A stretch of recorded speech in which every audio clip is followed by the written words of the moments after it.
미국의 합참 의장이 지난해 대선 전후 중국 측에 2차례 비밀 전화를 했다는 웃지 못할 일화가 공개됐습니다. 네, 대선 패배로 불안정한 상태의 도널드 트럼프 당시 대통령이 중국과 전쟁을 일으킬 것을 우려해 중국 측을 안심시키기 위해서인데요. 워싱턴에서 백나리 특파원이 보도합니다. 지난해 미국 대선을 앞두고 미국과 중국은 경제, 군사 등 다방면에서 갈등을 빚었고 공개석상에서 양 정상이 설전을 벌일 정도로 긴장감이 고조됐습니다. The Chinese government and the World Health Organization, which is virtually controlled by China, falsely declared that there was no evidence of human-to-human transmission. Later, they falsely said people without symptoms would not spread the disease.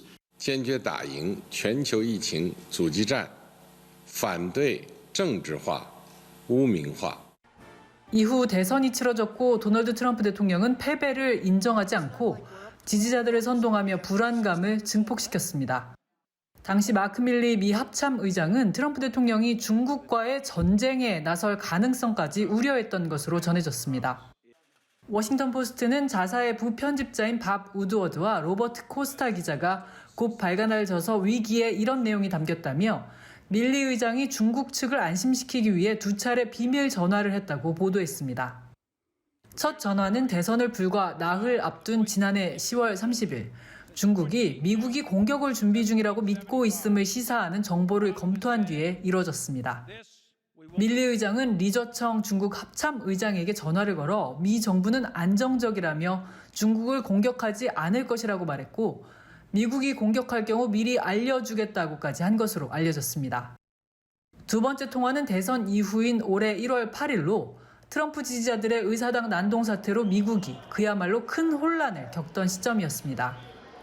이때도 밀리 의장은 미국은 100% 안정적이라며 민주주의는 가끔 엉성할 수 있다고 설득했지만 리 의장은 쉽사리 진정되지 않았던 것으로 전해졌습니다.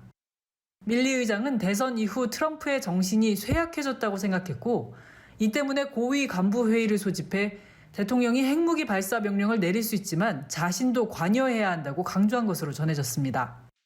한편 책에는 바이든 정부가 아프간에서 다른 대안을 검토했다가 결국 완전 철수로 돌아선 과정도 담겼습니다. 토니 블링컨 국무장관과 로이드 오스틴 국방장관이 외교적 지렛대를 추구하며 통제된 철군을 포함해 아프간 내 임무 연장을 검토했지만 이 경우 광범위한 책무가 필요하다고 판단해 결국 완전 철군을 결정했다는 겁니다.